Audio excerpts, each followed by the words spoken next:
Mayam Thang Creative Channel ki subscribers and viewers. This is the first time aina skin the toga observing a sina hanmani. Aduga in hangai de konjel da oina dumaina observing. Adu the same nine nga si niyang imang tukse jete game da nati. Aina Goa da saning bakanda han ma chapu bunina magi journey su kitang connecting mayam oi ko direct flight chu lai ta ba du na kitang complicated oi bu da ina mayam thi Goa satpagi blog ta sembra kitang guide oi jana ba haidana ko ado ina matang sa da bi oi doira thi baje phangi da ba hai tare du na ise Goa satpagi mayam da guide oi na ba satri bai sinau sing da su kitang mating oi na ba haidana blog amba khak semja bani mainly Goa satpagi hai tare ado na ai sidam manipur hala kan da du ki magi sakibagi procedure paring next by next by center rakhe du you and the Goa Beach da lai re dek da kai da na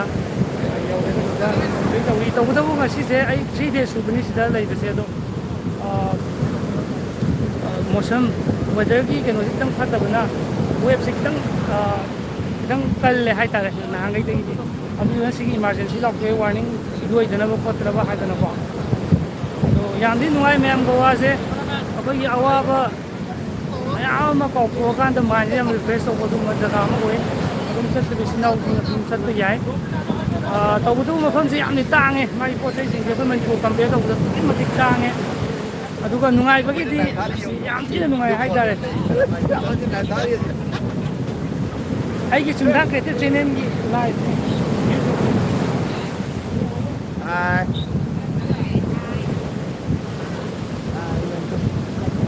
mayam sigi fazaba beauty sing je habetam keno to je rakhe to mayam du se rakhe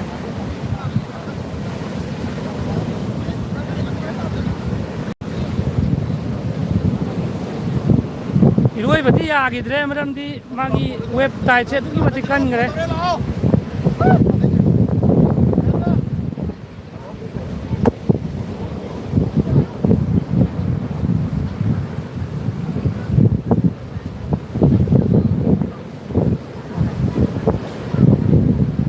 mayam sina aigi wife ni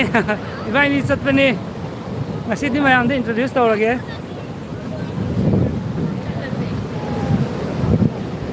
o ko jabi tang salam mai da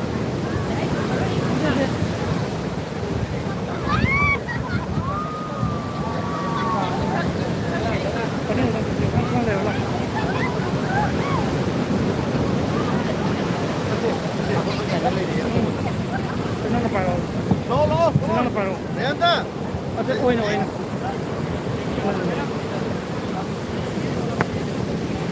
Đang liên rồi.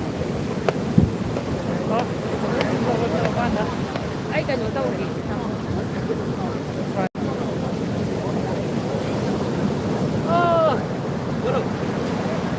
Hoặc là mệt liệt à? Liệt. À. Hala gì đây nè? Hala gì? Live car đi, chúng ta phải tiếp kia.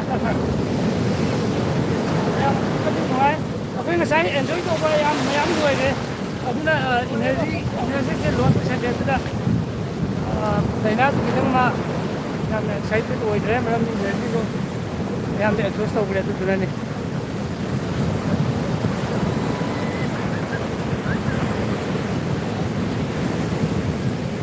aduga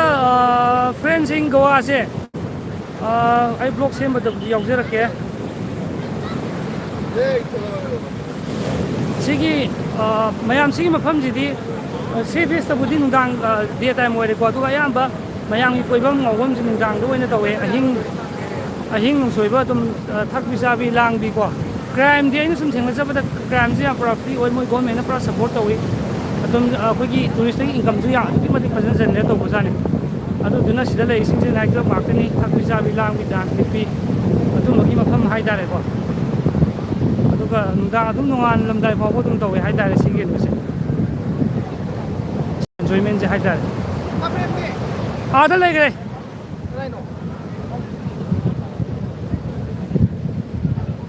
mayam je iroi na dre web se am kan mani na kina dana mapan da waina enjoy to le re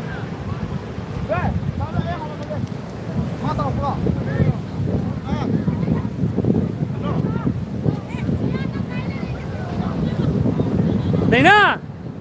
ay sandal puro ba?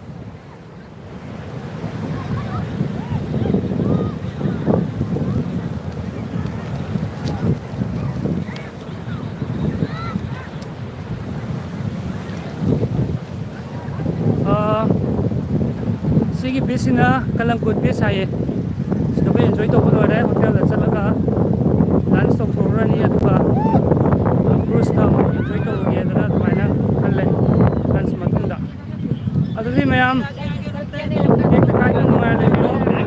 ai manipur ko sige समस्या को जगह thank you for watching bye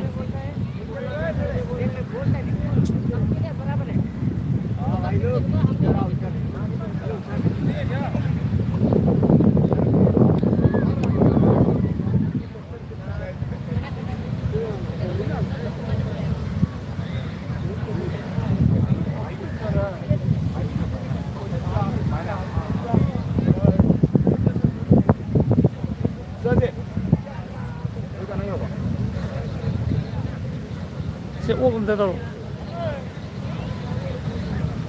Don't love to go over there. You guys want to stop